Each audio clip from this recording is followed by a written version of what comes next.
Okay, 2020 pass பேப்பர்ல கணக்கீட்டு சமன்பாடை நாங்க இன்னைக்கு செய்ய போறோம். 2020 பாஸ் பேப்பர்ல 3வது கேள்வி கணக்கீட்டு சமன்பாட்டு கேள்வியை நாங்க இன்னைக்கு செய்ய போறோம். சரி, அப்ப உங்களுக்கு 2020 பாஸ் பேப்பர் கேள்வியை நான் வாட்ஸ்அப் பண்ணியிருந்தேன் குரூப்ல, பாஸ் பேப்பர் இல்லாதவங்க.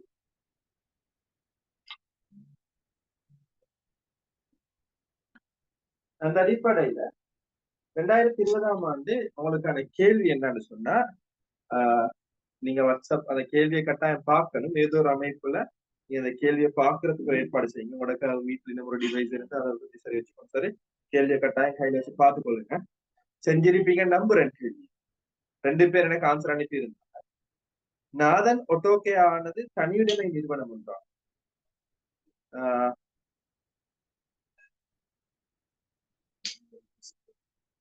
நேத்து போட்ட கேள்விதான். நேத்து போட்ட கேள்வி சரியா?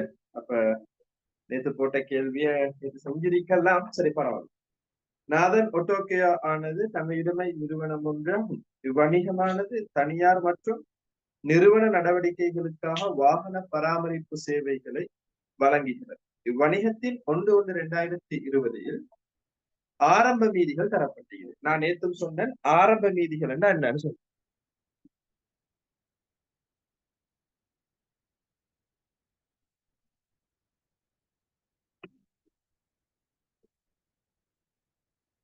நேற்று உங்களுக்கு தெளிவாக சொன்னேன் ஆரம்ப மீதிகள் என்னன்னு சொல்லி. போன நிதியாண்டுல இறுதி மீதியாக இருந்தது, இந்த நிதியாண்டுக்கு ஆரம்ப மீதியாக வரும். ஒரு வருஷம் முடிய போல நாங்க ஃபுல்லா கணக்க முடிக்கிறது இல்லை. ஒரு வருஷம் முடிய போல நாங்க ஃபுல்லா கணக்க முடிக்கிறது இல்லை. அப்ப எங்களோட மீதிகள் எல்லாம் முடிஞ்சு புதிய வருஷத்துக்கு புதிய மீதிகள் உருவாகிறது இல்லை. இந்த வருஷத்தினுடைய இறுதி மீதிகள் தான் அடுத்த வருஷத்தினுடைய ஆரம்ப மீதிகளாக எடுக்கும். இந்த வருஷத்தினுடைய இறுதி மீதிகள் தான் அடுத்த வருஷத்துல ஆரம்ப மீதிகளாக. உதாரணமா 31/3/2024 எங்களோட வருஷம் முடியுதுன்னு சொன்னா, 31/3/2024 எங்களோட நிதியாண்டு முடியுதுன்னு சொன்னா, அந்த நிதியாண்டு திகதியில இருந்த மீதிகள் காசுல ஒரு பேலன்ஸ் இருக்கும். அந்த டேட்ல தளபாடத்துல ஒரு பேலன்ஸ் இருக்கும். இப்படி ஒவ்வொரு உருப்படியிலையும் சொத்துக்கள்ல, பொறுப்புகள்ல, உரிமையில இந்த ஒவ்வொரு உருப்படியிலையும் மீதிகள் இருக்கு. அந்த மீதி 31/3/2025 சாரி 1/1/2025 காணப்படும். இது போன வருஷம் நிதியாண்டு நிறுத்தியது. இந்த வருஷத்துல நிதியாண்டு ஆரம்பத்தில் போன வருஷத்துல கடைசியாக மிஞ்சவிருந்தவர்கள் இந்த வருஷத்துக்கு ஆரம்பமாக கொண்டு வரும். அப்ப இந்த ஆரம்பத்துல எங்கள்கிட்ட இருந்த காசை வச்சு கொண்டுதான் இந்த வருஷம் காசுல என்ன நடந்தது என்பதை பதிவு செஞ்சு இந்த வருடத்துல எங்களை இறுதியில எவ்வளவு காசு இருக்கிறது என்றதை நாங்க எடுப்போம். அப்ப அந்த அடிப்படையில உங்களுக்கு கேள்வியில ஆரம்ப மீதிகள் தரப்பட்டது.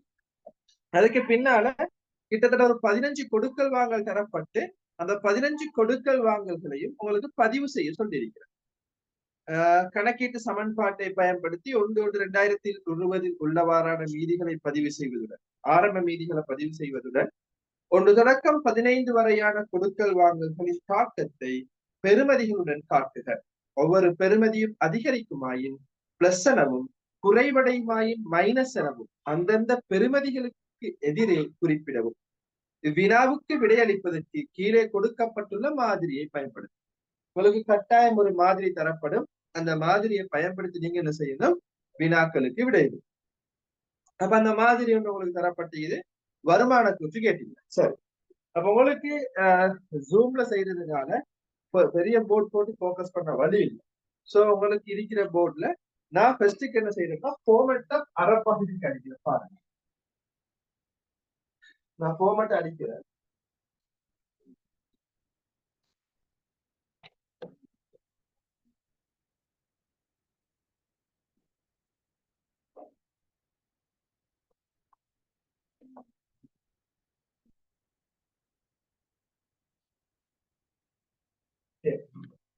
ஃபார்மேட் எப்படி அடிக்கிறாங்க?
சாரி, இங்க கொஞ்சம் மழை என்றதுனால கனெக்ஷன் இஷ்யூ வந்து இருக்குது. பாப்போம். போமாட்டை நாங்க இப்படி அடிக்க போறோம். திகதி, சாரி, இலக்க, சொத்து. சொத்துக்களை இவங்க நாளாக பிரிச்சுக்கிறாங்க. சொத்துக்களை நாளாக வகைப்படுத்திக்கிறாங்க. என்னன்னு சொன்னா, முதலாவது ஆதரம் புரிய உபகரணம். சரி, ஆதனம் பொறி உபகரணம். இரண்டாவது இருப்பு.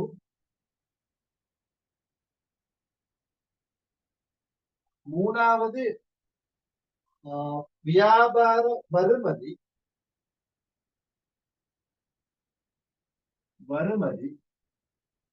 நாலாவது முற்பண கொடுப்பனவும் முற்செலுத்தியவை. முற்பணம். அஞ்சாவது காசு. பொறுப்புக்களை நாளாக வகைப்படுத்திக்கிறாங்க. பொறுப்புக்களை நாளாக வகைப்படுத்திக்கிறாங்க. நீண்ட கால கடன். நீண்ட கால கடன். வியாபார சென்மதிகள். வியாபார சென்மதி. ஏனைய சென்மதி. அடுத்து முற்பணமாக பெற்றவை. பெற்ற முற்பணம். எங்கள உரிமை. போமட்டை நான் போட்டிக்கிறேன். போமட்டை போட்டு ஒரு கொடுக்கல் வாங்கல முழுமையாக அந்த போமட்ல பதிவு செஞ்சுட்டு, ஒரு கொடுக்கல் வாங்கல முழுமையாக பதிவு செஞ்சுட்டு அடுத்ததுக்கு போகும். சரியா? அப்ப ஆதனம் பொறி உபகரணம். இது ஆதனம் பொறி உபகரணம். இது இருப்பு. இது வியாபார வருமதி. இது முற்பணம். பெற்ற முற்பணம். இது வந்து கொடுத்த முற்பணமாக கொடுப்பதும். இது காசு. பொறுப்புக்களை நீண்ட கால கடன். வியாபார சென்மதியாளர். ஏனைய சென்மதி. பெற்ற முற்பணங்கள் உரிமைன்னு சொல்லி அங்கே உரிமையாக தரப்பட்டிருக்கிறது. அடுத்தது நான் உங்களுக்கு இங்க வருமான கூற்றை போட்டிக்கிறேன். வருமான கூற்றையும் ஃபார்மட் பண்ணி போட்டுக்கோங்க. அப்படின்னா நாங்க விற்பனை மைனஸ், நான் சொல்லி தந்த மாதிரி விற்பனை கிரயத்தை கழிச்சு மொத்த லாபத்தை போட்டுக்கோங்க. மொத்த லாபம். அதுக்கு பிறகு தலைக்கு போட்டுக்கொண்டது பிற வருமானம். ஒரு கொஞ்சம் இடம் விட்டு செலவுகளுக்கு தலைக்கு போட்டு வச்சுக்கோங்க. இப்படி போட்டு வச்சுக்கொண்டு இங்கல நாம விற்பனைகள் வந்தா எழுதுறதுக்கு தலைப்பு விற்பனைகளுக்கும் விற்பனை கிரயங்களுக்கும் தலைப்பு போட்டு வச்சுக்கணும். விற்பனை கிரயத்துக்கும் தலைப்பு போட்டு வச்சுக்கணும். விற்பனை கிரயங்களுக்கு தலைப்பு போட்டு வச்சுக்கணும். சரி, இப்ப நாங்க என்ன செய்ய போறோம்? கொடுக்கல் வாங்கல்களை பதிவு செய்ய போறோம். கொடுக்கல் வாங்கல்களை பதிவு செய்யறதுக்கு முன்னால ஆரம்ப மீதிகளை வைக்க சொல்லியிருக்கிறான். அப்ப ஆரம்ப மீதியை வைப்போம் முதலாவது. சரியா? ஆதனம் பொறி உபகரணத்துல 900 ஆரம்ப மீதி. அப்ப நீங்க இந்த இலக்கம் எடுத்த மீதி போட்டு 900 வைக்கணும். 900 வைக்கணும். ஆதனம் பொறி உபகரணம். இருப்புக்கள் 160 இருக்குது. இருப்புக்களை 160 வைக்கணும். வியாபார வருமதி 130 இருக்கு. அப்ப 130 வியாபார வருமதிக்கு வைக்கும். முற்செலுத்திய வாடகைகள் 240. அதே போல ஊழியர்களுக்காக கொடுத்த முற்பணம் 34. ரெண்டும் முற்பணம். அப்ப மொத்தமாக 274 முற்பணத்துக்குள்ள. வங்கியில் உள்ள காசு 100. நீண்ட கால கடன் 400. வியாபார சென்மதியாளர்கள் 90. ஏனைய சென்மதிகள் செலுத்த வேண்டிய மின்சாரம் ஏனைய சென்மதிக்குள்ள அளவர் 12. பெற்ற முற்பணம் 10. உரிமையாண்மை 1052. அப்ப இப்படி அவன் தந்திருக்கிறத அழகா ஆரம்ப மீதி வைக்கிறதுக்கும் உங்களுக்கு புள்ளி வழங்கப்படும். ஸ்கீம் எடுத்து பாத்தீங்கன்னா இப்ப நான் உங்களுக்கு எனக்கு 10 கொடுக்கலாங்க 15 கொடுக்கலாங்களே பதிவு செஞ்சு கொண்டிருக்கிறேன். அது ஆரம்ப மீதி வச்சுட்டேன்.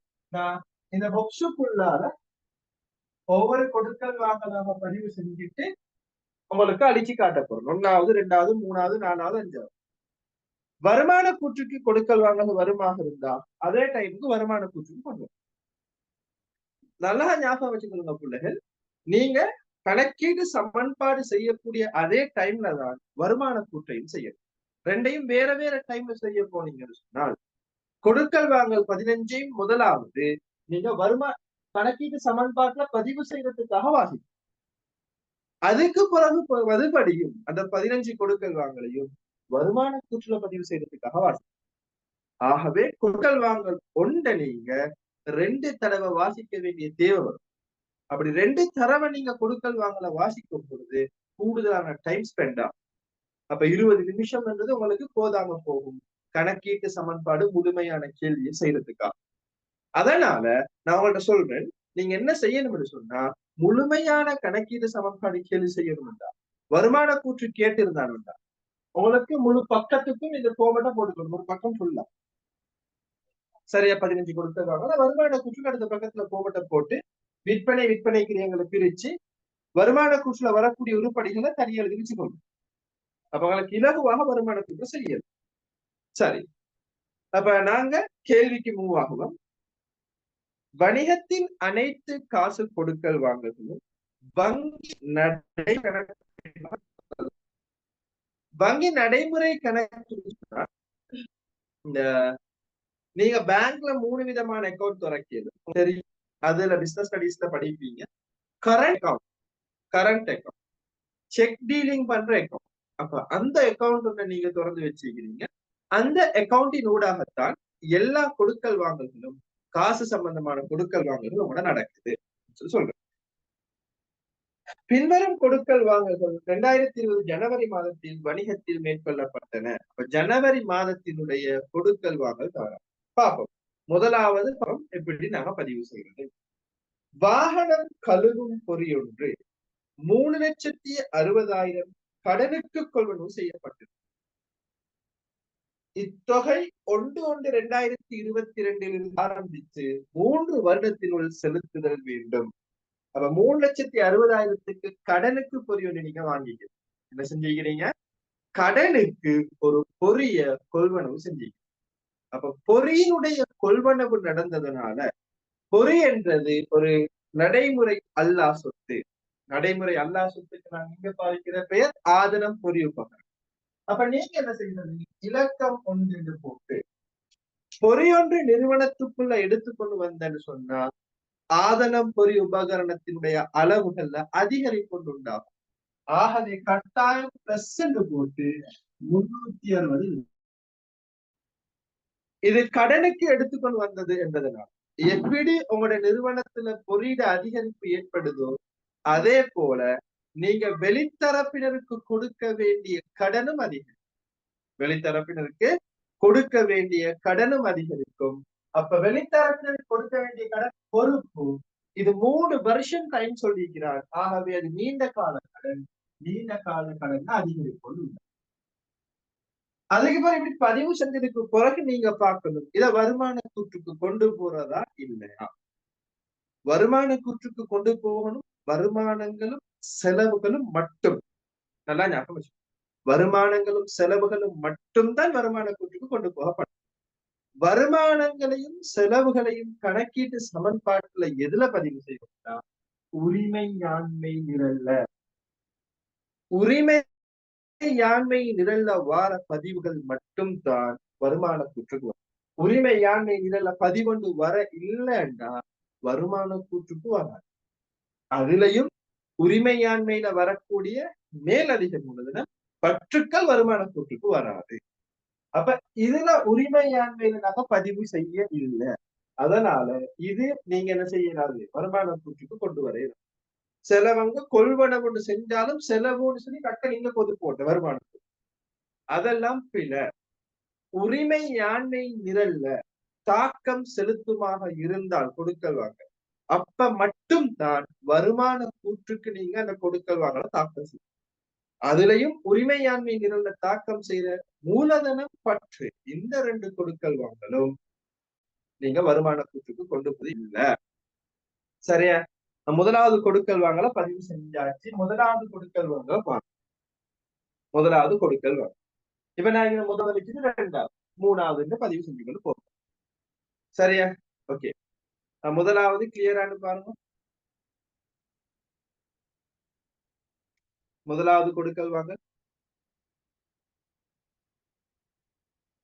ஏண்டா சிலபஸ கொண்டு போறதை விட கேள்வி செய்யறத கொஞ்சம் டைம் எடுத்து கொண்டு போறேன். கேள்வியை நல்லா கிளியரா விளங்குங்க. முதலாவது கொடுக்கல் வாங்க கிளியரா? Any doubt?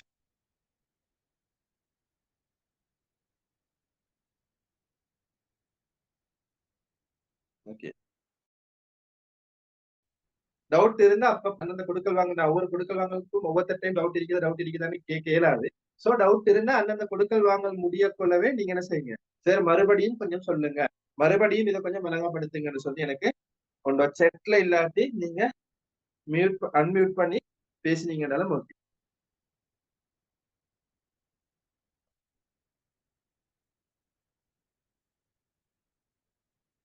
ஓகே. ரெண்டாவது கொடுக்கல் வாங்க பாருங்க. ரெண்டாவது கொடுக்கல் வாங்க 1,30,000 கிரயமான பராமரிப்பு பொருட்கள் கொள்வனவு செய்யப்பட்டிருந்ததுடன் இது தொடர்பில் 60,000 காசு செலுத்தப்பட்டது. மீதி தொகை 2 மாதங்களினுள் செலுத்தப்படுது வேண்டும். இப்ப இங்க என்ன செய்யறாங்கன்னு சொன்னா பராமரிப்பு சேவை தான் வழங்கும். ஆகவே பராமரிப்பு பொருட்கள் தான் இருப்பு. அவனது ஆரம்ப மீதியிலே தந்துட்டு அப்ப இங்க இருப்புக்கள் கொள்வனவு செய்யப்படுது. எவ்வளவுனா 1,30,000 பெறுமதியான இருப்புக்கள் நீங்க நிறுவனத்துக்கு எடுத்து கொள்வார். நிறுவனத்துக்கு 1,30,000 பெறுமதியான இருப்புக்கள் எடுத்துக்கொண்டு வரும் பொழுது இருப்புக்கள் ஒரு அதிகரிப்பு உண்டாகும்.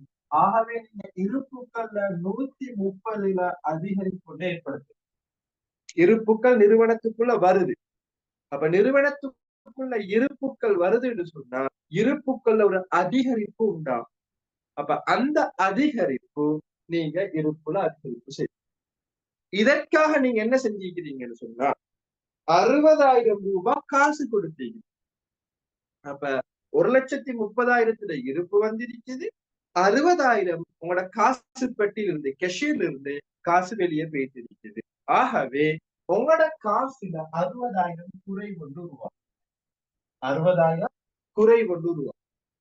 அப்ப மிகுதி தொகை கடன் சொல்லி சொல்றோம். அப்ப 1,30,000த்துல 60,000 செலுத்தப்பட்டா இன்னும் 70,000 ரூபாய் செலுத்தப்படணும். இன்னும் 70,000 ரூபாய் செலுத்தப்படும். அப்ப 70,000 பொறுப்பு எந்த பொறுப்பு உண்டா? இருப்புக்களை கடனுக்கு வாங்கினா அவரு வியாபார சென்மதியார் அல்லது கடன் கொடுனர் சொல்லுவோம். ஆகவே சென்மதியாளர் அதிகரிப்பு உண்டா 70. சென்மதியாளர்ல அதிகரிப்பு உண்டாகும் 70. சரியா? அப்ப நீங்க கடனுக்கு பொருட்களை கொள்வனவு கடன் காசு ரெண்டும் கொள்வனவு என்றதுனால பொருள் அதிகரிப்பு உண்டாகுது. அதற்காக கொடுத்த காசின் அளவு காசுல குறைவை ஏற்படுத்துது. அதற்காக கொடுத்த காசின் அளவு காசுல குறைவை ஏற்படுத்துது. அப்ப மிகுதி தொகை கடனுக்கு வாங்குறீங்க. அப்ப பொறுப்புகள்ல ஒரு அதிகரிப்பு அது ஏற்படுத்துது. பொறுப்புகள்ல ஒரு அதிகரிப்ப அந்த தொகை ஏற்படுத்துது. சரியா? அப்ப நீங்க பார்த்தா உங்களுக்கு 70,000 நீங்க பொறுப்புகள் அதிகரிப்பு ஏற்படுத்துது. இந்த கொடுக்கல் வாங்கல் உரிமையாண்மை நிரலுக்கு வராததுனால இந்த கொடுக்கல் வாங்கல் உரிமையாண்மை நிரலுக்கு வராததுனால அப்ப வருமான கூற்றுக்கு அந்த கொடுக்கல் வாங்கல நீங்க என்ன செய்ய மாட்டீங்கன்னா கொண்டு வர மாட்டீங்க. வருமான கூற்றுக்கு கொண்டு வர மாட்டீங்க. வருமான கூற்றுல லாபத்துல தாக்கம் செலுத்தாது, எந்தவித தாக்கமும் ஏற்படுத்தாது கொடுக்கல் வாங்கல். சரி, அப்ப ரெண்டாவது கொடுக்கல் வாங்கல் அது. மறுபடியும் ஞாபகப்படுத்திட்டு வாரு. உங்களுக்கு விளங்கப்படுத்தின கொடுக்கல் வாங்கல ஏதாவது டவுட்கள் இருந்துச்சுன்னா நீங்க அந்த கொடுக்கல் வாங்க முடியும் பொழுதே திரும்ப கேட்கும்படி சொல்லுங்க. மூணாவது கொடுக்கல் வாங்கலுக்கு நாங்க மூவ் ஆகும். தனிப்பட்ட வாடிக்கையாளர்களுக்கு 1,40,000 காசுக்கு பராமரிப்பு சேவைகள் வழங்கப்பட்டது. இது தொடர்பில் பயன்படுத்திய பராமரிப்பு பொருட்களின் கிரயம் 86,000. 1,40,000 பராமரிப்பு சேவைகள் வழங்கப்பட்டு காசு அப்ப சேவைகள் 1,40,000 கொடுத்தா காசு 1,40,000 தந்திருக்கு. 1,40,000 பெருமதியான சேவையை காசு கொடுத்தீங்க. அப்ப காசு கிடைச்சிருக்குது 1,40,000. அப்ப காசு நிறுவனத்துக்குள்ள வரும் பொழுது காசுல அதிகரிப்பு ஏற்படுத்துவீங்க 140. காசுல அதிகரிப்பொன்றை ஏற்படுத்துவீங்க, பிளஸ் பண்ணுவீங்க 140. இதற்காக பாவிக்கப்பட்ட பராமரிப்பு பொருட்கள் உங்களுக்கு சொல்றாங்க 86,000. இதற்காக பாவிக்கப்பட்ட பராமரிப்பு பொருட்கள் 86,000. அப்ப 1,40,000 காசு வந்துச்சு. ஆனால் எங்களுடைய இருப்புக்கள்ல 86,000 குறைவு ஏற்பட்டது. ஏன்னா நாங்க அதை பாவிச்சு. ஆகவே இருப்புக்களை குறைவீங்க 86,000. அப்ப 86,000 கிரயமான பண்டங்கள் 1,40,000க்கு பாவிக்கப்பட்டிருக்கு சொன்னால் கிட்டத்தட்ட 54,000 ரூபாய் லாபம் கிடைச்சிருக்கும். 54,000 ரூபாய். ஆகவே அந்த லாபத்தை உரிமையாளருக்கு கொடுக்கிறோம். உரிமையாண்மையில அதிகரிப்பது உண்டு. இப்ப உரிமையாண்மை அதிகரிப்பது உண்டாக இருக்குது. உரிமையாண்மை தாக்கம் ஏற்பட்டிருக்குது. ஆகவே வருமானத்துக்கு மாற்றம் ஏற்படும். ஏன்னா இங்க பற்று இடம்பெறவும் இல்லை, மேலதிக மூலதனம் இடம்பெறவும் இல்லை. அது இல்லாம உரிமையாண்மையில மாற்றம் வந்ததுனால கட்டாயம் உங்களோட வருமானத்துக்கு வரும். அப்ப விற்பனை என்றதுனால இங்க நாங்க பதிவு செய்வோம். விற்பனை செய்யப்பட்ட விலை 140. ஆகவே 140 விற்பனை இழப்பு. அதற்காக பயன்படுத்தப்பட்ட பொருட்கள் இருக்கிறேன் 86,000. 86,000 சரியா? 86,000 கிரயத்துக்குள்ளால போட்டு. அப்ப 140,000 1,40,000 காசுக்கு பராமரிப்பு சேவை வழங்கப்பட்டிருக்குது. அதற்காக நீங்க பயன்படுத்தின பொருட்கள் இருக்கிற 86. ஆகவே காசு நிறுவனத்துக்குள்ள 140 வாரதோட 86,000 கிரயமான பொருட்கள்ல குறைவு உண்டாகும். அப்ப லாபம் உங்களுக்கு 54,000 கிடைக்கும். லாபம் உங்களுக்கு 54,000 கிடைக்கும். சரி,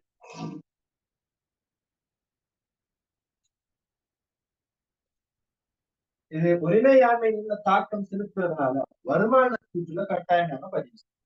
வருமான கூற்றுல கட்டாயம் பதிவு செய்யும். அப்ப 3 கொடுக்கல் வாங்கல் இப்போதைக்கு சரிக்கிறார். 3 கொடுக்கல் வாங்கல் கிளியர்னு நினைக்கிறேன். 4வது உரிமையாளரின் ஆயுள் காப்புறுதி கட்டணம். உரிமையாளரின் ஆயுள் காப்புறுதி கட்டணம் 12,000 ஆனது வணிகத்தால் செலுத்தப்பட்டது. உரிமையாளர் தான் ஆயுள் காப்புறுதி கட்டணம் வணிகத்தால கட்டிக்கிறார். உரிமையாளருக்கான செலவு வணிகத்தால செய்யப்பட்டது. அப்ப ஆயுள் காப்புறுதி கட்டணம் வணிகத்தால செலுத்தப்பட்டிருக்குது யாருன்னு? உரிமை. அப்ப ஏதோ வணிகத்தின் காசு பயன்படுத்தப்பட்டிருக்குது என்றதனால இந்த வணிகத்தால் செலுத்தி இருக்குது. வணிகத்தின் காசு பயன்படுத்தப்பட்டிருக்குது என்பதனால வணிகத்தில காசுல குறை ஒன்று ஏற்படும். -54 குறைக்கும். Minus sorry 12,000 sorry -12,000. இது உரிமையாளர் ஆயுள் காப்புறுதி. யார்ட? உரிமையாளர். ஆகவே உரிமையில குறை ஒன்று உண்டாகும். ஏன்னா உரிமையாளர் கொடுக்க வேண்டியதை எடுத்துட்டு போயிட்டார். நாங்க அவருக்கு கட்டிட்டோம். அந்த மாதிரி உரிமையில குறை உண்டாக இருக்குதுதான், உரிமையில தாக்கம் உண்டாக இருக்குதுதான். ஆனா வருமானம் கூற்றுக்கு வராது. ஏன் வராது என்றால் இது உரிமையாளரை பற்றி. உரிமையாளர் செலவை தான் செலுத்தினவே ஒழிய நிறுவனத்தின் செலவு அல்ல. அழகுசார் என்ன கருவு கமைவா உரிமையாளரின் செலவை நிறுவனத்தின் செலவாக காட்டேன். உரிமையாளர் என்றவர் வேற ஆள், வணிகம் என்றது ஒரு வேற ஆளர். ஆகவே உரிமையாளரின் செலவை நிறுவனத்தின் செலவாக எங்களுக்கு காட்ட இயலாது. அந்த அடிப்படையில நாங்க என்ன செய்யணும் சொன்னார், உரிமையாளர் செலுத்தின 12,000 பற்றின் அடிப்படையில உரிமையில குறைவை ஏற்படுத்தியிருந்தாலும் வருமான கூற்றுகளுக்கு என்ன செய்யலாது, கொண்டு வர இயலாது. சரி, அப்ப இது 4வது கொடுக்கல் வாங்கல். 5வது கொடுக்கல் வாங்கல பதிவு.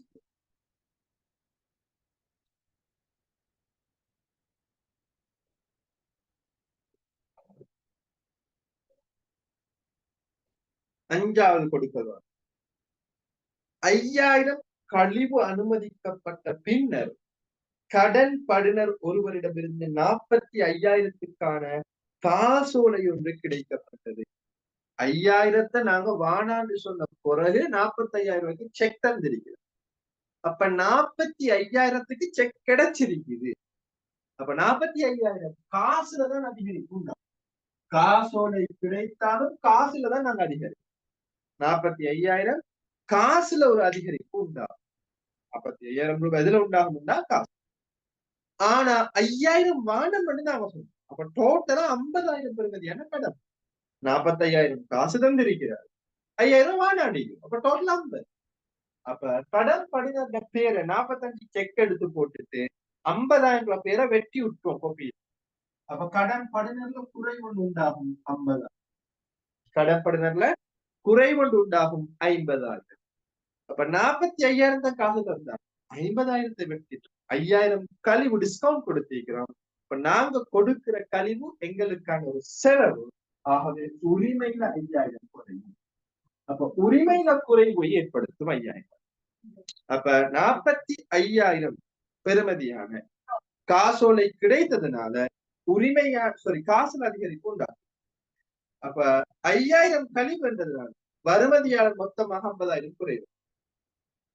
அப்ப கொடுத்த கழிவு 5,000, அது உரிமையாண்மையில குறைவு. அப்ப உரிமையாண்மையில மாற்றம் உருவாகிறதுனால கட்டாயம் வருமானத்துக்கு இந்த கொடுக்கல் வாங்கல் வரும். எனது நிறுவனம் செலவு. ஆகவே செலவுகளுக்கு கீழே கொடுத்த கழிவு என்று போட்டு 5,000 போட்டு, கொடுத்த கழிவு போட்டு 5,000 போடணும். சரியா? இப்ப நீங்க வருமான கூட்ட கடைசியாக செய்ய போனா மறுபடியும் கொடுக்கல் வாங்க பார்க்க. இப்படி பிரிச்சு வச்சுக்கொண்டீங்கன்னு சொன்னா ஒவ்வொரு கொடுக்கல் வாங்கல் முடியும் பொழுதும் உங்களுக்கு என்ன செய்யலாம்டா, உங்களோட வருமான கூட்டுல பதிவுகளை மேற்கொண்டு போகலாம். சரியா? ஓகே. அப்ப உங்களுக்கு நான் இப்போதைக்கு 5 கொடுக்கல் வாங்கல் பதிவு செஞ்சிருக்கிறேன். 5 கொடுக்கல் வாங்கலையும் நான் உங்களுக்கு கிளியர் ஒன்று பாருங்க. இந்த 5 கொடுக்கல் வாங்க ஒரு 2 minutes டைம் தரேன். 5 கொடுக்கல் வாங்க மறுபடியும் பாருங்க. இதுல சரி பிரச்சனை இருக்குதா, வருமான கூட்டுக்கு போடுறதுல ஏதாவது சிக்கல் இருக்குதா, வருமான கூட்டுக்கு போடக்குள்ள தடுமாற்றம் ஒண்ணு எனக்கு ஏற்படுது, இந்த 5 கொடுக்கல் வாங்கல இந்த மாதிரியான கொடுக்கல் வாங்கலுக்குள்ள தடுமாற்றம் ஏற்படுது, அப்படி ஏதாவது இருந்தா கேட்கலாம்.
ஓகே. அப்ப நல்லா கிளியர்ல போட்டிக்கிறீங்க. சரி, அப்ப 5 கொடுக்கல் வாங்கல் உங்களுக்கு நாங்க பதிவு செஞ்சிருக்கோம். 5 கொடுக்கல் வாங்கல் பதிவு செஞ்சிருக்கிறோம். சரி, 6வது கொடுக்கல் வாங்கல் நாங்க பதிவு செய்ய போறோம். 6வது கொடுக்கல் வாங்கல் பாப்போம். 6வது சில நேரத்துக்கு அக்கௌண்டிங்ல பிள்ளைங்க 2019 நீங்க பாஸ் பேப்பர் நீங்க விரட்டி பாப்பீங்களா, பாஸ் பேப்பர் இருந்தா பாருங்க. கணக்கீடு சமன்பாட்டுல பெரிய கொடுக்கல் வாங்க முடியும். ஒரு 8 லைன் 10 லைன் கொடுக்கல் வாங்க முடியும். 8-10 லைன். சரியா? கிட்டத்தட்ட ஒரு 7 அல்லது 6 லைன் கொடுக்கல் வாங்க கொண்டிருக்குது. அந்த கொடுக்கல் வாங்கல்ல, சரியா, அந்த கொடுக்கல் வாங்கல்ல பார்த்தடிக்க பிள்ளைகள் பயப்படுற கொடுக்கல் வாங்கல் பெருசு இல்ல இருக்குமோ தெரியா, கொடுக்கல் வாங்கலை பார்த்து கொடுக்கல் வாங்கல் இருக்கிற லைன் கணக்கை பார்த்து நீங்க என்ன செய்ய தேவைன்னா பயப்பட வேண்டிய அவசியம். அழகா வாசிச்சீங்க, கேள்வியை முழுமையாக அழகா வாசிச்சீங்கன்னு சொன்னா அழகா கேள்விக்கு பதிலளிக்கலாம். அப்ப பாருங்க, இங்கே ஒரு 5-6 லைன்ல கொடுக்கல் வாங்க முடியுது. 5 லைன்ல கொடுக்கல் வாங்க நிறுவன வாடிக்கையாளர் ஒருவருக்கு 50,000 பராமரிப்பு சேவைகள் வழங்கப்பட்டிருந்தன. 50,000 பெறுமதியான பராமரிப்பு சேவைகள் நிறுவன வாடிக்கையாளருக்கு வழங்கப்பட்டது. 1/1/2020 வருஷ ஆரம்பத்துல உள்ளவரான நிறுவன வாடிக்கையாளர் ஒருவரிடமிருந்து பெற்ற முற்பணம். அவனோட ஆரம்ப மீதியில நிறுவன வாடிக்கையாளர் வந்து பெற்ற முற்பணம் 10 பெற்ற முற்பணம் 10 தந்திருக்கிறான். அப்ப பெற்ற முற்பணம் 10,000 ஆனது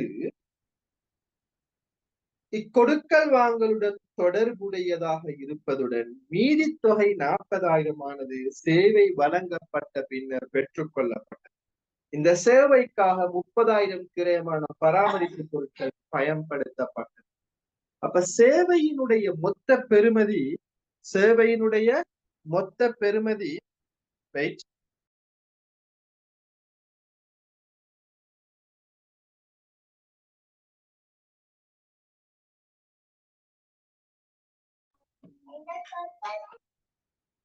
அப்ப 50,000 பெறுமதியான சேவைகள் வழங்கப்பட்டிருக்குது.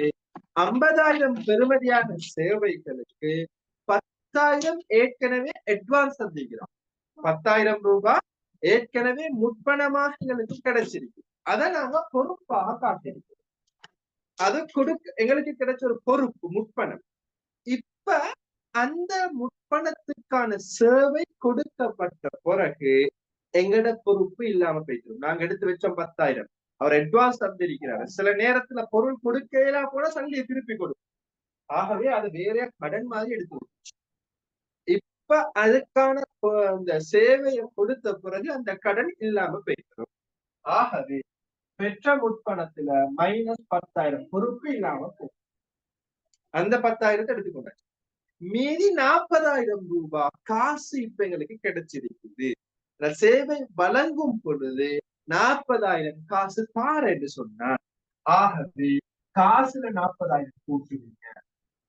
காசுல 40,000 கூட்டுவீங்க. அப்ப மொத்தம் 50,000 பெறும். 40,000 இப்ப காசு கிடைச்சிருக்குது. ஏற்கனவே 10,000 கிடைச்சி பொறுப்பாக காட்டப்படும். பொறுப்புல குறைச்சோம், காசுல கூட்டி. இப்ப இது விலையினுடைய அமைப்பு. இதற்காக பயன்படுத்தப்பட்ட பொருட்கள் கிரயம் கொண்டிருக்குது. அப்ப பொருட்கள் அளவுல குறைவு உண்டாகுமே. அப்ப நாங்க என்ன செய்யறோம்? எங்களோட இருப்புல 30,000 குறைக்கிறோம். 50,000 மொத்த விற்பனை, குறைஞ்ச இருப்பு 30,000. 50,000 மொத்த விற்பனை.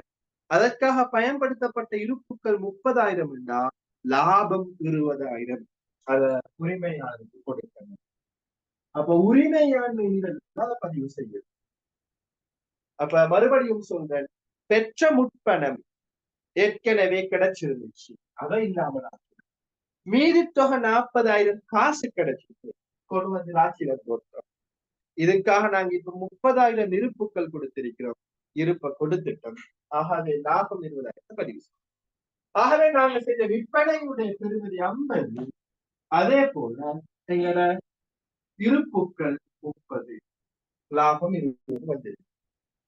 இருப்புக்கள் 30 பயன்படுத்தும். விற்பனை கிடைக்கும்.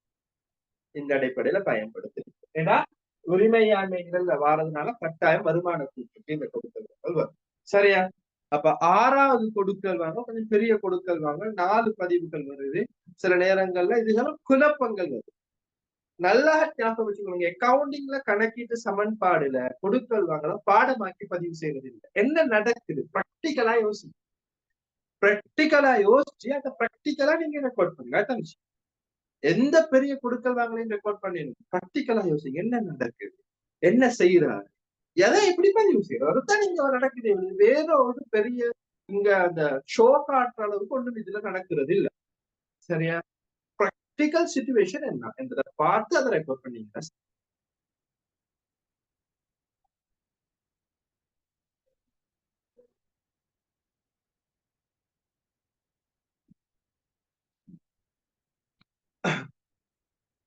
சரி, 7வது கொடுக்கல் வயோதிபர் இல்லம் ஒன்றின் வாகனம் ஒன்றுக்கான பராமரிப்பு சேவை இலவசமாக வழங்கப்பட்டிருந்தது.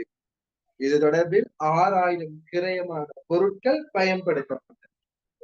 முதியோர் இல்லம் ஒன்றுக்கு நீங்க சேவையா ஃப்ரீயா கொடுத்திருக்கிறீங்க. சல்லி எடுக்கல 6,000 பெறுமதியான பொருட்கள் பயன்படுத்தப்பட்டது. இருப்புக்கள் ஒரு குறைவு உண்டாகும்.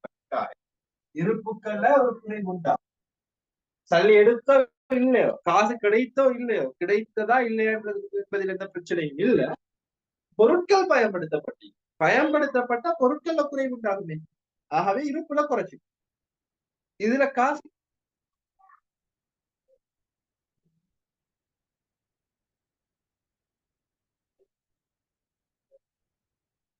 இதுல காசு கிடைக்காம நாங்க கொடுத்தது என்பதாவது நன்கொடை. செலவு எங்களுக்கு ஏற்பட்ட ஒரு செலவு என்றதுனால உரிமையாண்மையில மைனஸ். உரிமையாண்மையில மைனஸ். அப்ப உரிமையாண்மை நிரல்ல வந்தா வருமான கூட்டுக்கு வரணும். ஆகவே இங்க நன்கொடை என்று எழுதி 6000 எழுத. நன்கொடை என்று எழுதி 6000 எழுத. சரியா? ஓகே. அடுத்தது 7வது கொடுக்கல் வாங்க. வணிகத்தின் மாதாந்த தீக்காப்புறுதி கட்டணம் 4000 ஆனது உரிமையாளரால் அவரது தனிப்பட்ட பணத்திலிருந்து செலுத்தப்பட்டது. வணிகத்தின் தீக்காப்புறுதி கட்டணம் 4000 உரிமையாளரால் அவரது தனிப்பட்ட பணத்திலிருந்து செலுத்தப்பட்டது. முதலாவது பார்ப்போம், இது வணிகத்தினுடைய தீக்காப்புறுதி கட்டணம். வணிகம் என்பதால வணிகத்தினுடைய செலவு ஏற்பட்டால் உரிமையில குறைவு உண்டாகும் என்பது எனக்கு நல்லாவே தெரியும். உரிமையில குறைச்சிட்டோம். இந்த செலவு செலுத்தப்பட்டிருக்குது. ஆனா எங்கட காசு பயன்படுத்தப்படல, வணிகத்துல காசு பயன்படுத்தப்படல. ஆகவே வணிகத்துல காசுல எந்த மாற்றமும் வராது. இதை கெட்டினது யாருன்னா உரிமையாளர். ஆகவே அவருக்கு நாங்க திருப்பி அந்த காசை செலுத்தணும்.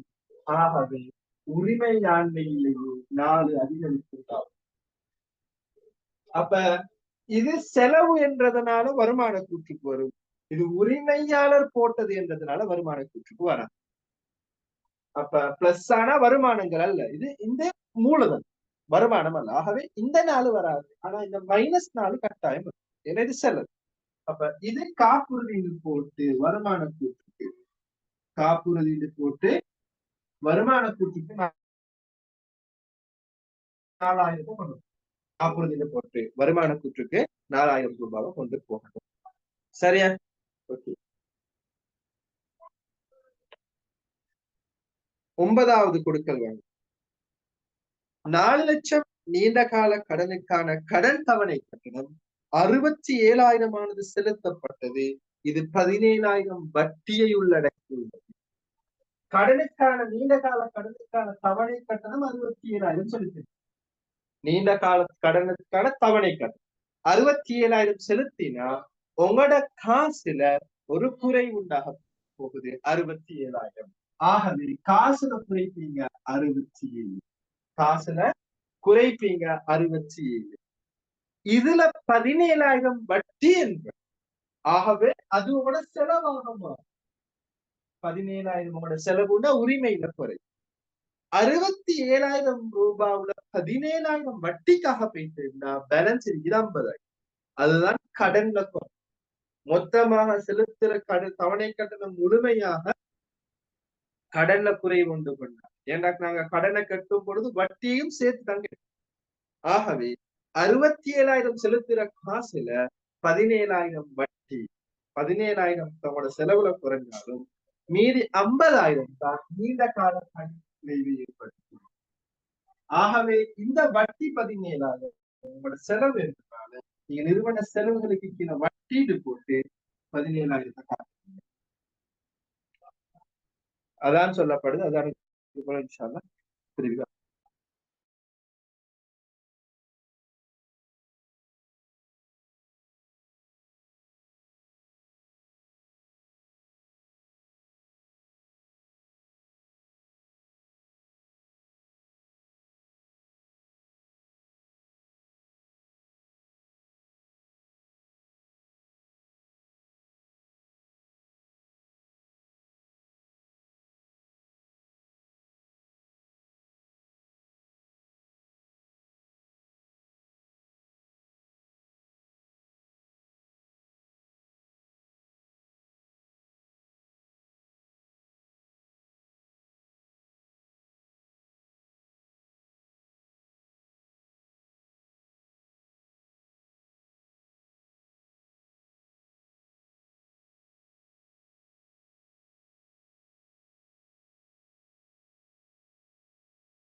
ஓகே.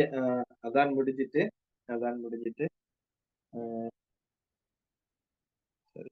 தீவாகிக்கிறாங்க பேர். தீவாகி ரவானம் முக்கியமான பாடங்கள் தான் பார்த்து கொண்டு போறது. தீவாகி ரவானம். சரி. இப்ப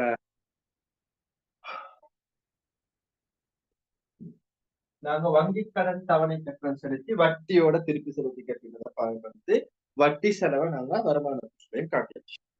அடுத்து நல்லா பாருங்க. நிறுவன வாடிக்கையாளருக்கு கடன் அடிப்படையில் 3 லட்சம் பராமரிப்பு சேவைகள் வழங்கப்பட்டன. இத்தொகைக்கு 2% வியாபார கழிவு அனுமதிக்கப்பட்டுள்ளது. இந்த சேவைக்காக 1,84,000 கிரயமான பராமரிப்பு பொருட்கள் பயன்படுது. 3 லட்சம் விலை. இதுக்கு 2% கழிவு உண்டா? கிட்டத்தட்ட 6,000 கழிவு கொடுத்தீங்க. வியாபார கழிவு நாங்க பேசியிருக்கோம். வியாபார கழிவு கணக்குகள்ல காட்டப்பட்டது இல்ல. வியாபார கழிவை நாங்க கணக்குகள்ல எங்கேயும் காட்டுறது இல்லை. வியாபார கழிவு. அப்ப 3 லட்சத்துல குறைக்கப்படுகின்ற அந்த 6,000 ரூபாய் கணக்குகள்ல காட்டப்பட பார்த்தாது. ஆகவே எங்களுக்கு அந்த கடனுக்கு நாங்க வித்த பொருளோட பெருமதி 2,94,000. அப்ப 2,94 தான் வித்திருக்கிறோம். 300 விலை போட்டு இருந்துச்சு. ஆனா நாங்க 6,000 கழிவு கொடுத்துட்டோம் வியாபாரம். அதை எங்கேயும் காட்டணும். அடிச்ச பிரைஸ் டெக்ல இருந்து 6,000 ரூபாய் குறைச்சி 2,94 கொடுத்தீங்க. ஆகவே எங்களுக்கு கடன் படுனர் தர வேண்டிய 294 தான். 294. இதற்காக நாங்க பயன்படுத்திய இருப்புக்கள் அளவு 154. ஆகவே இருப்புல 154 அப்ப 154 பொருளை 294க்கு கொடுத்தாங்கன்னா 190 1,90,000 லாபம் ஒன்று கிடைக்கும். அந்த 1,90,000 உரிமைகள் 1,40,000 சரியா 1,40,000 உரிமைகள் கொடுத்துடும். 1,40,000. அப்ப 1,40,000 ரூபாய் உரிமையில அதிகரிப்பு உண்டா?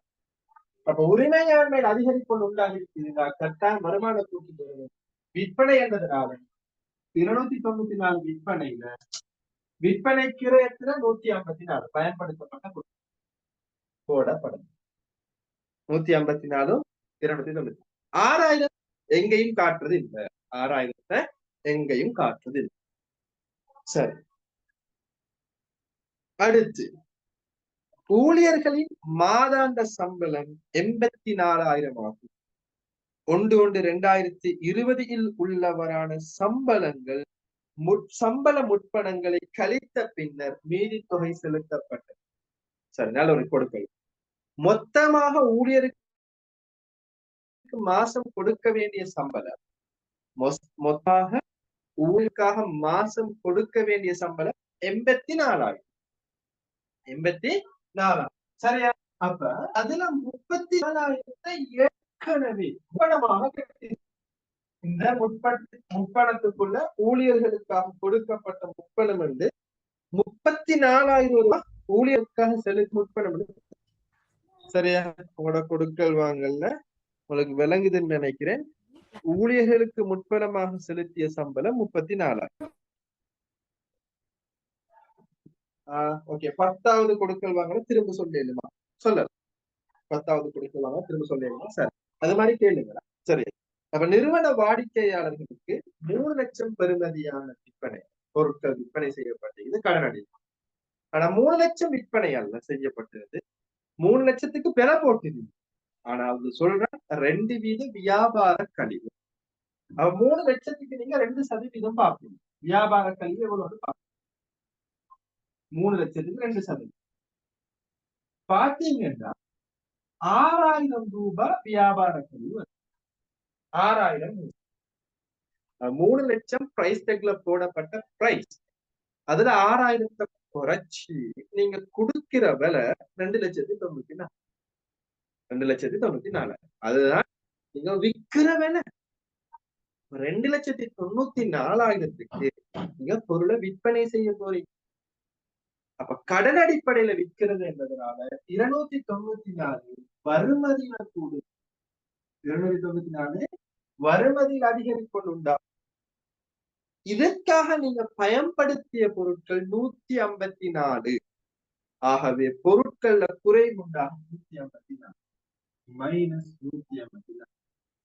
அப்ப இது பிளஸ் மைனஸ்.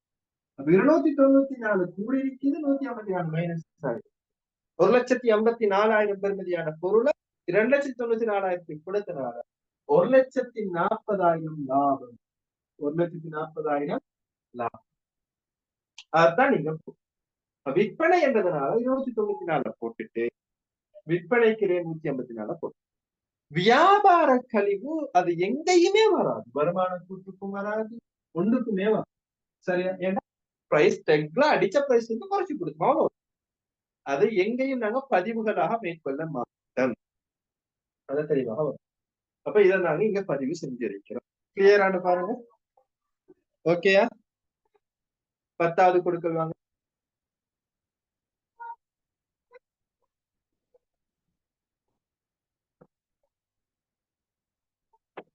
ஓகே, 10வது கொடுக்கல் வாங்க. கிளியர். சரி, இப்ப நாங்க அடுத்தது பேசுறோம் 11வது கொடுக்கல் வாங்க. பாருங்க, ஊழியர்களுக்கு செலுத்திய சம்பளம் மாதாந்த சம்பளம் 84,000. 1/1/2020 காணப்பட்ட ஆரம்ப மீதி ஆரம்ப முற்பணமாக செலுத்தியது இந்த சம்பளம் தொடர்பானது. அப்ப நீங்க ஆரம்ப மீதியில போயிட்டு பாத்தீங்கன்னா 34,000 ரூபாய் ஊழியர்களுக்கு செலுத்திய முற்பண சம்பளமாக இருக்கு. ஆரம்பத்துல போயிட்டு பாத்தீங்கன்னா ஊழியர்களுக்கு செலுத்திய முற்பண சம்பளம் 34,000 ரூபாய். அது போன மாசமே இந்த மாதத்துக்கு நாங்க ஊழியருக்கு கொடுத்துட்டோம். போன மாதமே இந்த மாதத்துக்காக ஊழியருக்கு கொடுத்து சொத்தாக காட்டி வச்சிருக்கோம்.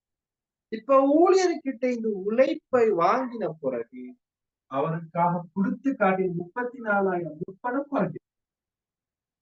இதுக்கு பிறகு அட்வான்ஸ் கொடுத்தீங்க, அட்வான்ஸ் இல்லாம ஆச்சு.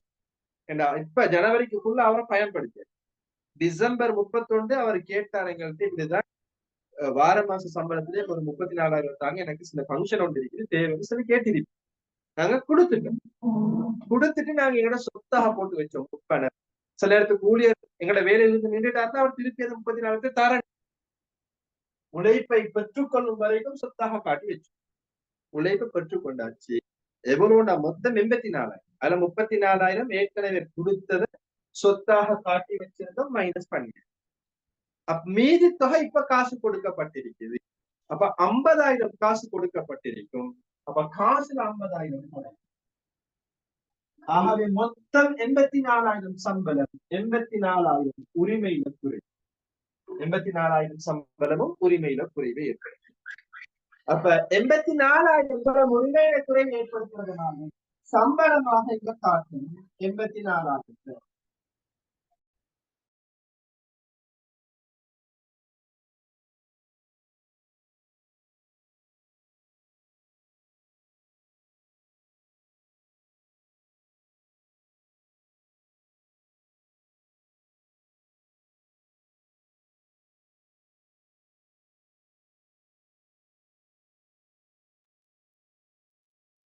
ஓகே, 84,000 சம்பளம் செலவாக வருது. சரியா? சரி, அடுத்தது 1/1/2020 உள்ளவர் செலுத்த வேண்டிய மின்சார கொடுக்கணும் செலுத்தப்பட்டது. ஜனவரி மாதத்துக்கு 11,000 மின்சார சீட்டை ஒன்று பெறப்பட்டது, இன்னும் செலுத்தப்படவில்லை. ஜனவரி மாதத்துக்கு இந்த 11,000 மின்சார சீட்டு ஒன்று பெறப்பட்டது, இன்னும் செலுத்தப்பட இல்லை. சரி, அப்ப ஏற்கனவே ஏனைய செல்வதில 12,000 இருக்குது. போன மாசம் கட்ட வேண்டிய மின்சாரம், செலுத்த வேண்டிய மின்சாரம் 12,000 இருக்கு. அதை இப்ப நாங்க கட்டி. ஆகவே உங்களோட ஏனைய செல்வதில 12,000 பொருட்கள் குறைச்சிட்டு அதுக்காக காசு கொடுத்திருக்கிறோம். 12,000 காசு குறை. இந்த மாதம் உங்களுக்கு மின்சார பெட்டியல் ஒன்று கிடைக்கப்பட்டிருக்கு. எவ்வளவுன்னா 11,000. அது இந்த மாத செலவு. ஆகவே உரிமையில குறையும் மின்சாரம். உரிமையில மின்சாரம் வந்து குறையும். அப்ப மின்சாரம் உரிமையாங்கில குறைஞ்சிட்டு அது இன்னும் கெட்டப்படல. இந்த மாசத்துக்கான மின்சாரத்தை கெட்டி இல்லை. அதனால அது பொறுப்புல கூடும். நல்லா பார்த்துக்கொள்ளுங்க. போன மாதம் செலுத்த வேண்டிய மின்சாரம் 12,000 பொறுப்புல இருந்துச்சு. அதை கெட்டினோம், அதனால பொறுப்பு குறைஞ்சிச்சு, காசு வெளியே போடும். இந்த மாதம் மின்சார பில் வந்துருக்கு. பில் வந்த உடனே எங்கட செலவாக மாறும். சரியா? ஏனைய செல்வங்களை கூடும், செலுத்த வேண்டியதா.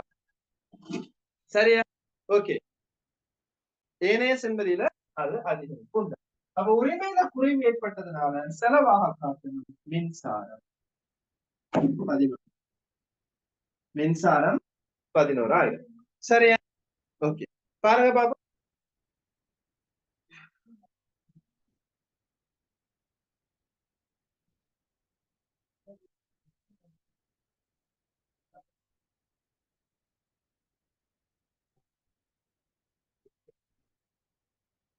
ஓகே.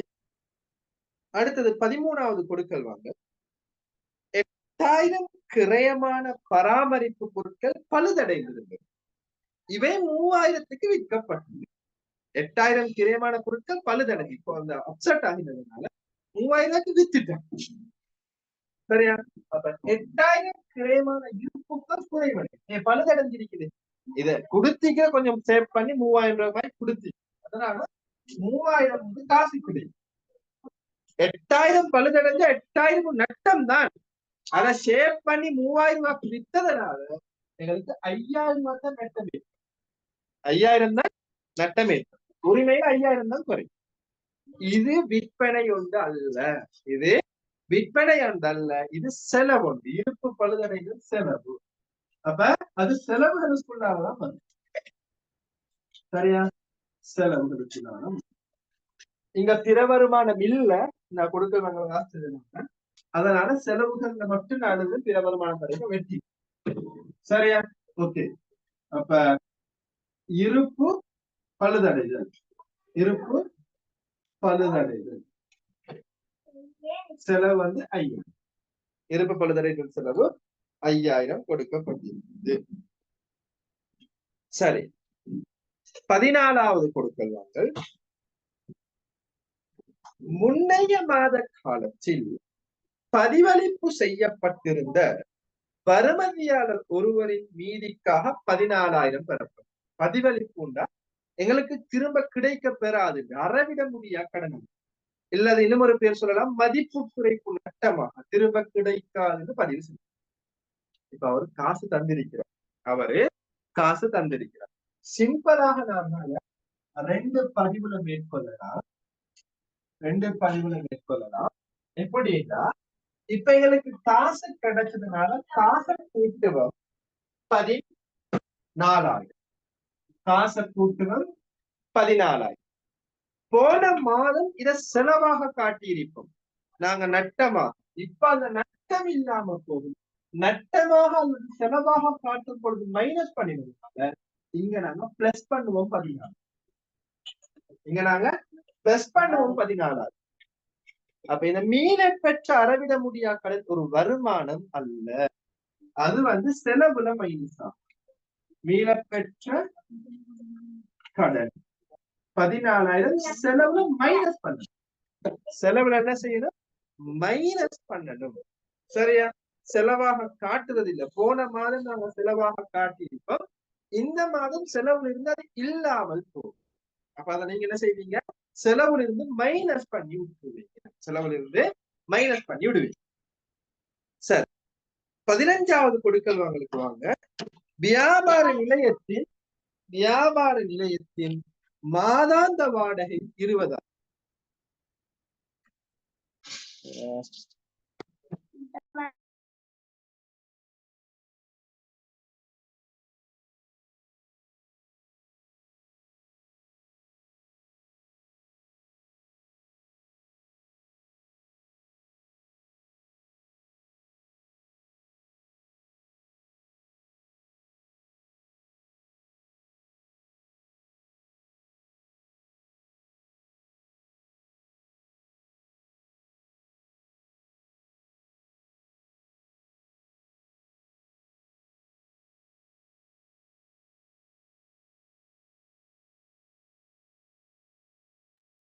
ஓகே.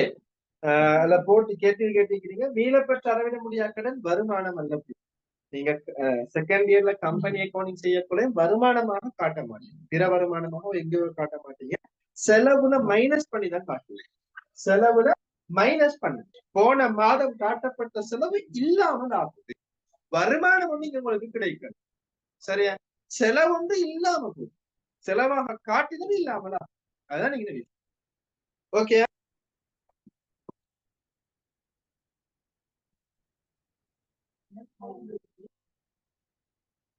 சரி, 15வது கொடுக்கல் வாங்கலுக்கு வாங்க. வியாபார நிலையத்தின் மாதாந்த வாடகை 20,000. 1/1/2020 உள்ளபடியான முற்செலுத்திய வாடகை 2020 ஆங்கில வருடத்துக்கு செலுத்திய வாடகையை பிரதிநிதித்துவப்படுத்துகிறது. ஒரு மாசத்துக்கு 20,000. ஆரம்பத்துல தந்திக்கிறான். முற்செலுத்திய வாடகை 240. ஒரு வருஷத்துக்கு முழுமையாக கெட்டி விட்டா டெஸ்ட்லயே ஒரு மாசம் முடிய முடிய முடிய அந்த முற்பணத்திலிருந்து குறைஞ்சி கொண்டு வர. ஆகவே கடைசி 15வது கொடுக்கல் வாங்கல் அடிப்படையில எங்கட முற்பணத்திலிருந்து 20,000 குறையும். இந்த முற்பணத்திலிருந்து 20,000 குறைவது உண்டாகும். அது இந்த மாத வாடகை செலவு என்றதால வாடகை செலவாக உரிமையில பரப்பி செலுத்திய முற்பணங்கள் ஒரு குறை உண்டாகும். இந்த மாத வாடகை செலவுன்றதுனால எங்கட உரிமையில குறைக்கும். ஆகவே வாடகை என்று போட்டு 20,000 செலவாகும். வாடகை என்று போட்டு 20,000 மொத்தமாக செலவாக காட்டணும். சரியா? 15 கொடுக்கல் வாங்கல நீங்க மொத்தமாக பதிவு செஞ்சிருக்கீங்க.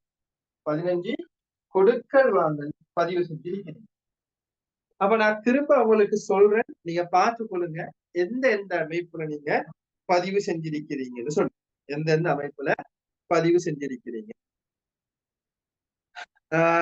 1வது கொடுக்கல் வாங்கல்ல ஆதனம் பொறி உபகரணத்துல 360 அதிகரிப்பு உண்டு பண்ணி இருப்பீங்க. நீண்ட கால கடன்ல 360 அதிகரிப்பு உண்டு பண்ணிருப்பீங்க. 2வது கொடுக்கல் வாங்கல்ல இருப்புக்கள்ல 130 பிளஸ் ஆகி காசுல 60 மைனஸ் ஆகி வியாபார சென்மதியாளர்ல 70 பிளஸ் ஆகி. 3வது கொடுக்கல் வாங்கல்ல இருப்புக்கள் 86 மைனஸ் ஆகி காசு 140 பிளஸ் ஆகி 54 உரிமையாண்மை பிளஸ் ஆகி. 4வது கொடுக்கல் வாங்கல் காசுல 12,000 மைனஸ் ஆகி உரிமையில 12,000 மைனஸ் ஆகி. 5வது கொடுக்கல் வாங்கல் வருமதியில் 50,000 மைனஸ் ஆகி காசுல 45,000 பிளஸ் ஆகி உரிமையில 5,000 மைனஸ் ஆகி. 6வது கொடுக்கல் வாங்கல் இருப்புக்கள்ல 30,000 மைனஸ் ஆகி காசுல 40,000 பிளஸ் ஆகி முற்பணமாக பெற்றவையில 10,000 மைனஸ் ஆகி உரிமையாண்மையில 20 பிளஸ் ஆகி. 2வது கொடுக்கல் வாங்கல் மறுபடியும் கேட்டிருக்கிறீங்க. 2வது கொடுக்கல் வாங்கலுக்குள்ள 2வது கொடுக்கல் வாங்கலின் அடிப்படையில் 2வது கொடுக்கல் வாங்கல் சரி 14 புரியலன்னு சொல்லிக்கிறீங்க. 14ஐயும் பார்ப்போம். 2வது கொடுக்கல் வாங்கல் 130 பிளஸ் ஆகணும் இருப்புக்கள்ல காசுல 60,000 மைனஸ் ஆகணும் வியாபார சென்மதியாளர்ல 70 பிளஸ் ஆகும். 2வது கொடுக்கல். 3வது கொடுக்கல் வாங்கலின் அடிப்படையில 86,000 இருப்புக்கள்ல மைனஸ் ஆகி இருக்கணும். காசுல 140 பிளஸ் ஆகி இருக்கணும். உரிமையில 54 பிளஸ் ஆகி இருக்கணும். 4வது காசுல 12 குறைந்திருக்கணும். உரிமையில 12 குறைந்திருக்கணும். 5வது கொடுக்கல் வாங்கல் வியாபார வருமதியாளர்ல 50 குறை கொண்டு ஏற்பட்டிருக்கணும். காசுல 45 அதிகரிப்பொண்டு ஏற்பட்டிருக்கணும். உரிமையாண்மையில 5,000 குறை கொண்டு ஏற்பட்டிருக்கணும். 6வது கொடுக்கல் வாங்கல் இருப்புக்கள்ல 30,000 மைனஸ் உருவாகணும். காசுல 40,000 பிளஸ் ஆகணும்.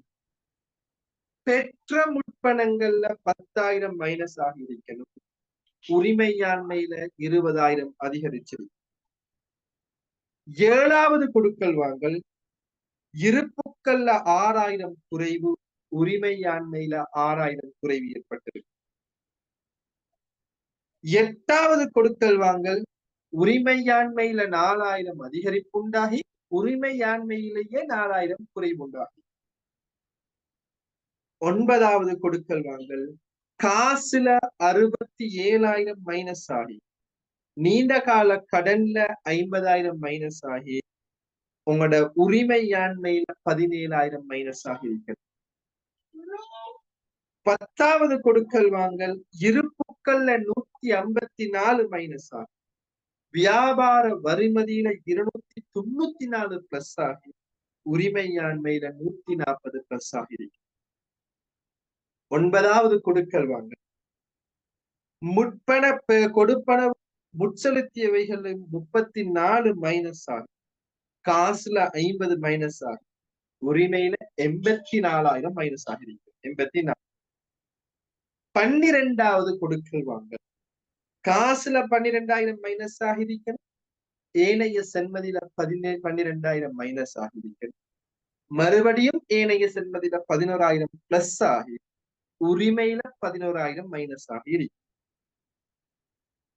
13வது கொடுக்கல் வாங்கல் இருப்புக்கள்ல 8,000 மைனஸ் ஆகி காசுல 3,000 பிளஸ் ஆகி உரிமையில 5,000 மைனஸ் ஆகி இருக்கணும்.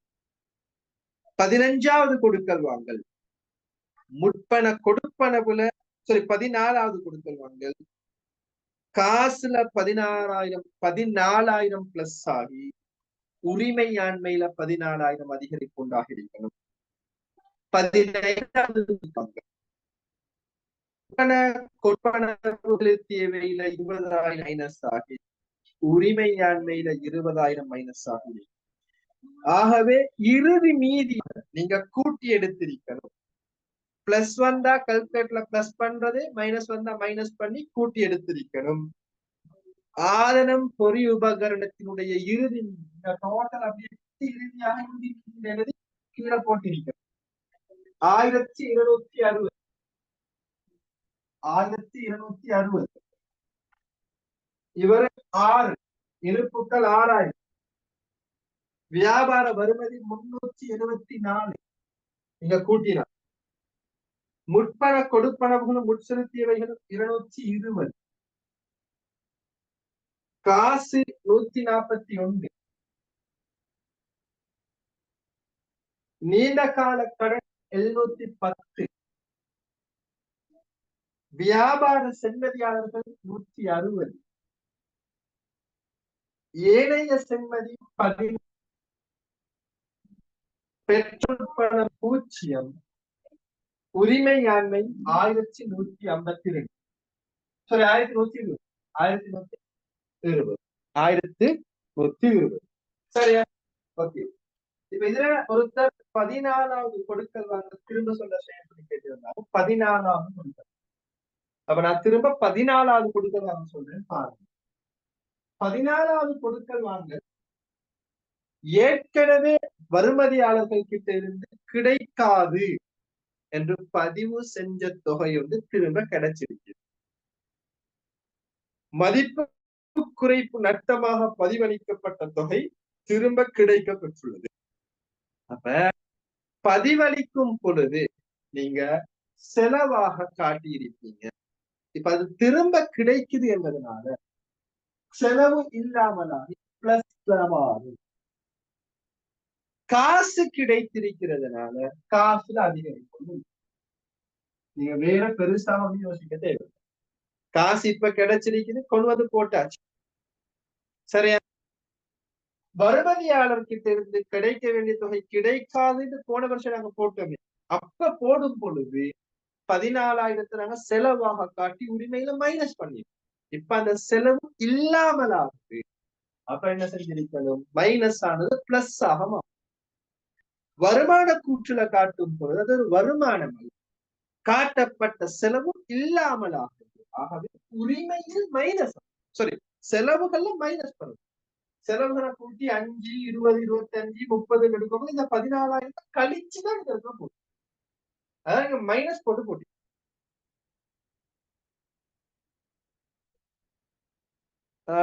அது ஏனைய வருமானத்துக்குள்ள வராததுக்கான காரணம் இல்ல, அது ஒரு வருமானம் அல்ல. நீங்க வருமானம் ஒண்ணு உங்களுக்கு கிடைக்கல, செலவாக காட்டினது இல்லாமலாகுது. இது உங்களோட வருமானம் கிடைக்கக்கூடிய ஒரு முறை உண்டோ, வருமானம் கிடைக்கக்கூடிய ஒரு விஷயமோ அல்ல.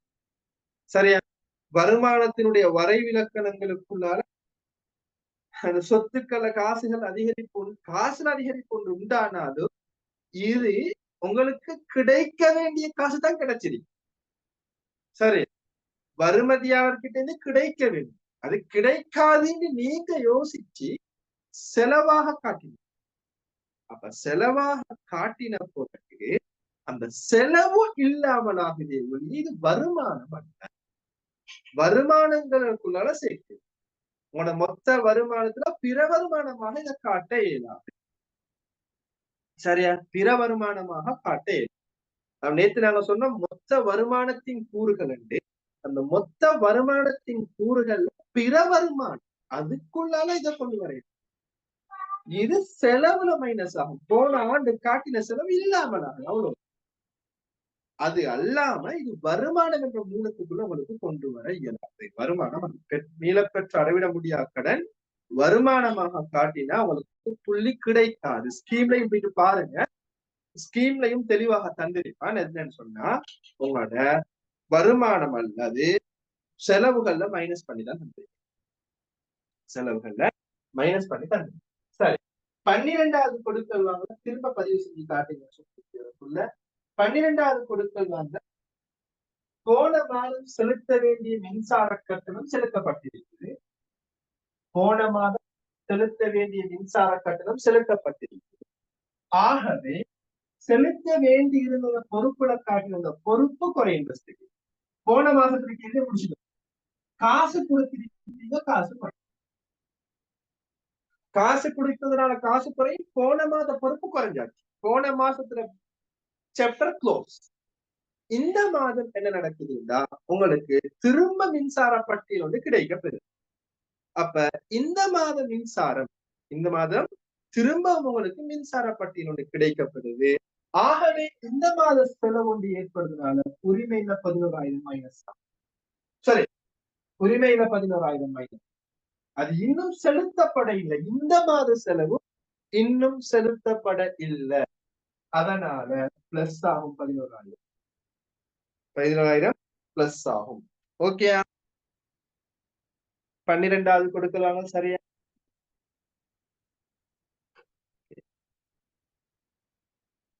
இன்னும் ஒன்று கேட்டீங்க டவுட் வந்து. சரி, பதிவளிப்புனா என்ன?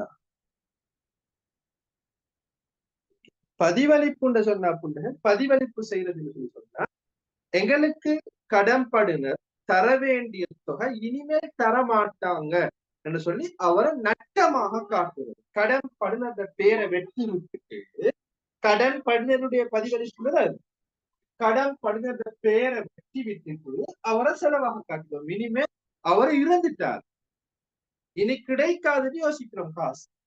அதனால கடன்படுனர் பேரை வெட்டிட்டு என்ன செய்யறோம்டா, சரி நட்டம் ஒன்று ஏற்பட்டுட்டு எங்களோட சொத்து ஒன்று எங்களுக்கு இல்லாம போயிட்டு நட்டம் என்று சொல்லி நட்டமாக காட்டு. அதுதான் பதிவு.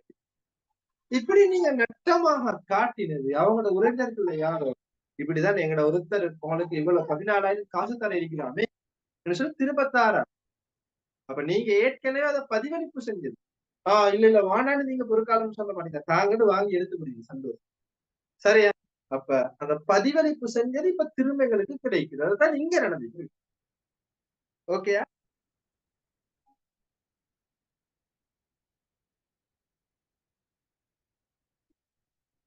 இந்த 15 கொடுக்கல் வாங்கல வேற ஏதாவது டவுட் இருக்குதா? வருமான கூட்டு நாங்க கன்க்ளூட் பண்றதுக்கு முத 15 கொடுக்கல் வாங்கல வேற ஏதாவது டவுட் இருக்குதா?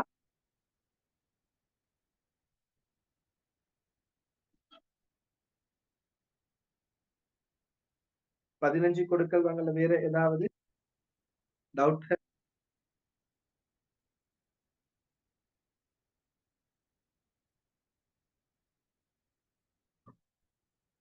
ஓகே, இப்ப நாங்க என்ன செய்யணும்? எங்கட விற்பனைகள் 3 நடந்திருக்கிறது. 3 கூட்டு 4 9 18 3 4 484 484. சரியா? அப்ப விற்பனையில 484 போடு. விற்பனை கிரைய 3 இருக்குது. 6 மேலும் 0, 9, 12, 17, 270. அப்ப 270 கழிச்சு மொத்த லாபம் எடுத்திருக்கணும் 4, 1, 214 மொத்த லாபம். செலவுகள் 1, 2, 3, 4, 5, 6, 7, 8. ஒரு செலவு மைனஸ் ஆகும். மொத்தம் 9 உருப்படி. 8 செலவு 1 மைனஸ் ஆக முடியும்.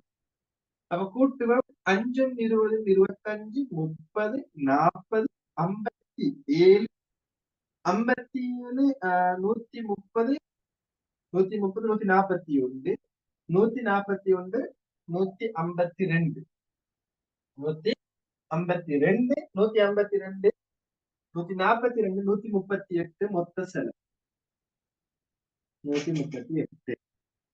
அப்ப 14ல 8 போனால் 6, 10ல 3 போனால் 7. அப்ப இங்க 0. ஆகவே தேறிய லாபம் 76. தேறிய லாபம் 76. அப்ப இங்க இருக்கிற தொகைகளை கூட்டி இங்க போட்டு வருமான கூட்ட செஞ்சு தேறிய லாபம் எடுத்திருக்கோம் 76,000 ரூபாய். வருமான கூற்றம் கிளியரான்னு பாருங்க. மொத்தமாக 40 மார்க்ஸ் உடைய பூர்த்தியான ஒரு கேள்வி. 2020ஆம் ஆண்டுல பூர்த்தியா 40 மார்க்ஸ்ல கேள்வி, 40 மார்க்ஸ்ல பூர்த்தியான கேள்வியோட செஞ்சு முடிச்சு. Any doubt?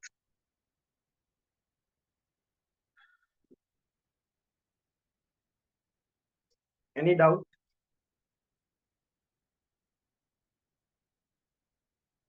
ஓகே, எல்லாருக்கும் கிளியரா?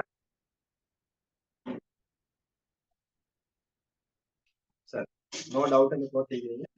சரி, அப்ப அந்த அமைப்புல கணக்கீட்டு சமன்பாட்டுல பதிவு உங்களுக்கு நான் தெளிவாக சொல்லி தந்தேன். கணக்கீட்டு சமன்பாட்டுல பதிவு இன்னும் ஒரு முறையில இங்க கேள்வி வரலாம். இன்னும் ஒரு முறையில கேள்வி வரலாம். அது எந்த முறையில? இங்க கொடுக்கல் வாங்கலை தந்து உங்களுக்கு பதிய. இப்ப நாங்க இன்றைக்கு பேசினதுல இந்த கேள்வியில கொடுக்கல் வாங்கல் தரப்பட்டு உங்களுக்கு பதிய சொல்றோம். சரியா? சரி, நான் உண்ட கேட்க மறந்து கேட்டு கேள்வியை நான் நேற்று போட்டு செஞ்சவங்க இப்ப திருத்திருக்கீங்க. கேள்வியை நான் நேற்று போட்டு செஞ்சவங்க இப்ப திருத்திருக்கீங்க. திருத்தினதுக்கு அடிப்படையில உங்களுக்கு இந்த 15 கொடுக்கல் வாங்கல எத்தனை கொடுக்கல் வாங்க சரி வந்துச்சு. உங்களோட வருமான கூற்று சரி, வருமான கூற்று சரிதான் என்பதையும் சேர்த்து எனக்கு கொஞ்சம் செட்டன்னு போடுங்க பாப்போம். எத்தனை கொடுக்கல் வாங்க சரி செஞ்சதுல வருமான கூற்று ஓகே சரி.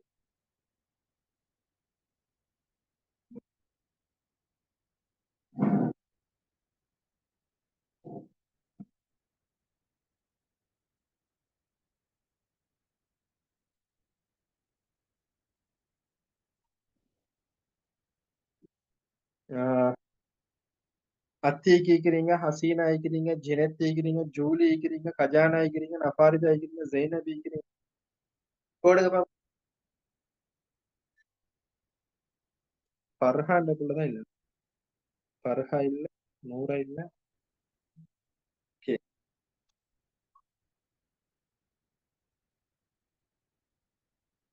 ஜூலிட 11 சரி, 15ல 11 சரி. ஓகே, அடுத்த சிலவங்க செஞ்சு போட்டீங்க.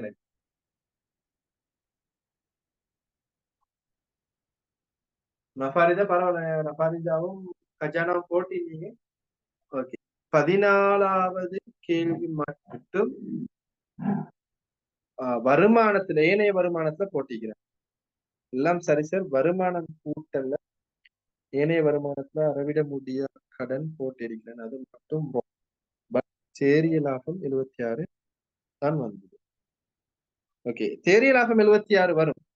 எல்லாம் செலவாக காட்டலன்னாலே 76,000 தேறிய லாபம் வரும். ஆனா காட்டின முறை சரியா? ஓகே, ஹசீனோட 10 சரி, ஹசீனோட 10 சரி, நஃபாரிதாட 15 சரி, கஜானடையும் 15 சரி, வருமான கூட்டுல சின்னத்தில் போட்டிக்கிறீங்க.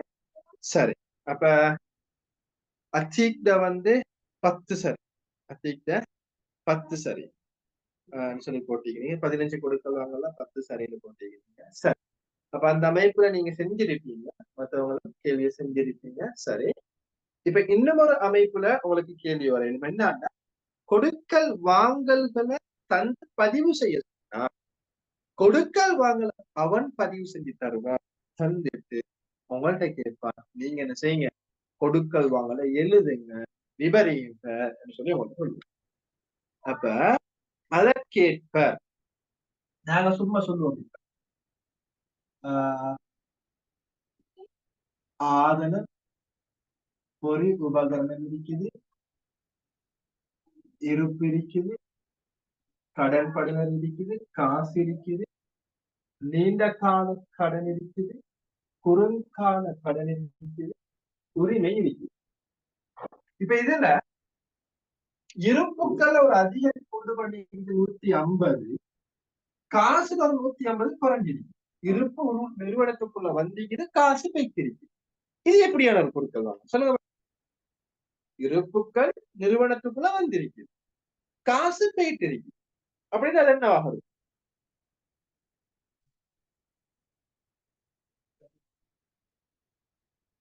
என்ன கொடுக்கல் வாங்க? இருப்பு காசுக்கு கொள்வனவு செய்யறது, இருப்புட கொள்வனவு நடந்திருக்கு. சார், இருப்பினுடைய கொள்வனவு நடந்திருக்கு. அப்ப நீங்க எழுதும் பொழுது நிறுவனத்தில் 1,50,000 பூஜ்ஜியத்தையும் சேர்த்தான் போனது, மேல பூஜ்ஜியம் திருக்கி தந்திருந்தாரு. 1,50,000 பெறுமதியான இருப்புகள் காசுக்கு கொள்வனவு செய்யப்பட்டன. 1,50,000 பெறுமதியான இருப்புகள் காசுக்கு கொள்வனவு செய்யப்பட்டன என்று தெளிவாக கொடுக்கல் வாங்கல எழுதணும். அப்ப அந்த அமைப்புல 1,50,000 பெறுமதியான இருப்புகள் காசுக்கு கொள்வனவு செய்யப்பட்டன என்பதை தெளிவாக நீங்க என்ன செய்யணும், பதிவு செய்யணும். அப்ப இப்படி மற்ற கொடுக்கல் வாங்கலையும் உங்களுக்கு பதிவு செஞ்சு தந்தது எழுத தெரியுமா இருக்கணும். சரியா? அந்த அடிப்படையில நாங்க உங்களுக்கு இன்றைக்கு ஒரு கொஸ்டினை செய்ய சொல்றோம், இன்றைக்கு ஒரு கேள்வி செய்ய சொல்றோம். நாளைக்கு அதை செஞ்சு எடுத்துட்டு வாங்க. நாளைக்கு கிளாஸ்ல நாங்க டிஸ்கஸ் பண்ணுவோம் இன்ஷா அல்லாஹ். சரியா? எத்தனாம் ஆண்டு சொன்னால் 2022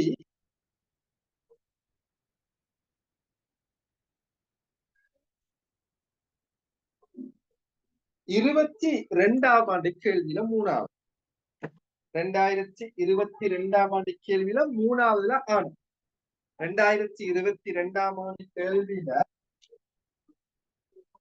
3வதுல ஆன பகுதியை செஞ்சுட்டு நாளைக்கு அதை பார்த்துட்டு